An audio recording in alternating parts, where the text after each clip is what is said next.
ব্যাপারটা এরকম আসলো যে তুমি এগুলো করতে পারবে না, মানে এটা বেসিক্যালি মানে কিছুটা বলা যায় না ধর্মের দোহাই, যে তুমি এগুলা কিছু করতে পারবে না, তুমি যদি এগুলা করো তোমার বাবা জাহান্নামে যাবে, তোমার বাবা এটা হবে ওইটা হবে।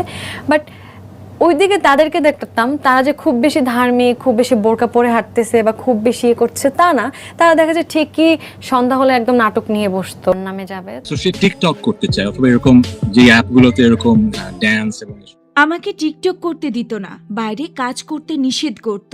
আমার ক্যারিয়ারের পথে বাধা হয়ে দাঁড়িয়েছিল তাহসান। বলতো এসব কাজ করলে জাহান্নামে যেতে হবে।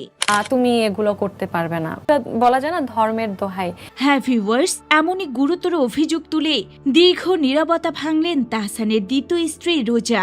মূলত ধর্মের দোহাই দিয়ে নিজের ব্যক্তিগত জীবন ও ক্যারিয়ারের উপর নিয়ন্ত্রণ আরোপ করা হতো বলে দাবি রোজার।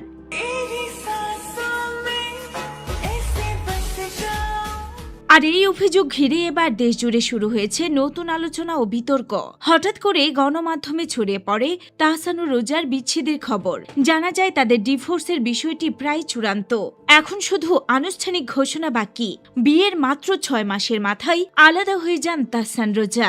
গত 6 মাস ধরে তারা আলাদা থাকছেন, এমনকি যোগাযোগও বন্ধ।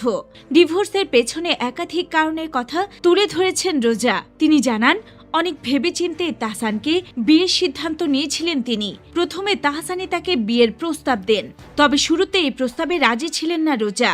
রোজার ভাষ্য অনুযায়ী তাহসান তাকে সোশ্যাল মিডিয়ায় কন্টেন্ট তৈরি করা থেকে বিরত রাখতে চেয়েছিলেন, বাইরে কাজ করতেও বাধা দিতেন। এতে করে তার ক্যারিয়ার মারাত্মকভাবে ক্ষতিগ্রস্ত হচ্ছিল।